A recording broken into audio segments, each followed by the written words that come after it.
the idea of self-help, which is, imagine this, we didn't have self-help in all of history. It's new, I think. Is it not new?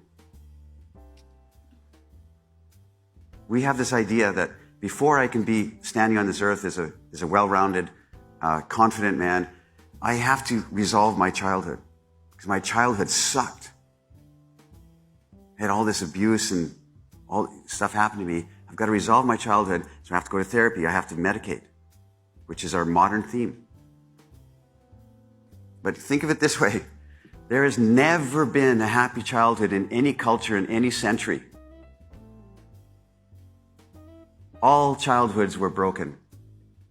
The children were hungry, disease, famine, migration. Mother can't feed herself because she's feeding the children. Sister gets dragged away and dad gets dragged off to war. There's been no happy childhoods in all of history. We're the first generation that says, I have to come to terms with it. All other children in history said, well, okay, that sucked. I'm out. I'm out of here, man. They go build cities. We're the only ones that navel gaze and say, no. How come? Nurture me. We're the only generation that does that. Imagine this. You say to me, I went on an adventure. I backpacked across Europe for a year. That's not an adventure. You went from ATM to ATM. And you could all call mom if you run out of money. 300 years ago, those young men would go into the sea in a wooden ship. They had no medical insurance. They didn't have their savings saved up. They just went one way. They don't know where they're going.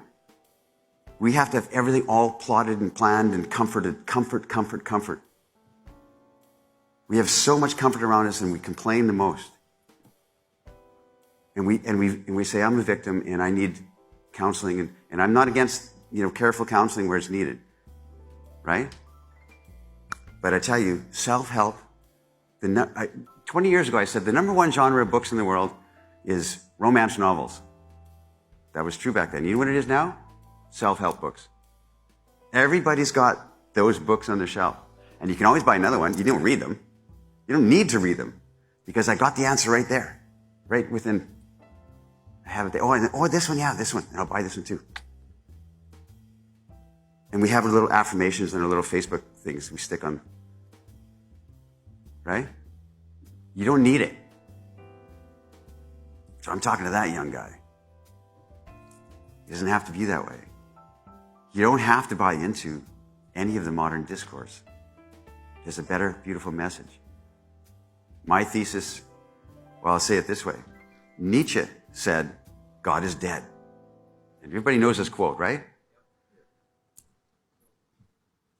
And we think, okay, well, Nietzsche was affirming my atheist beliefs. Yeah, he's an atheist too.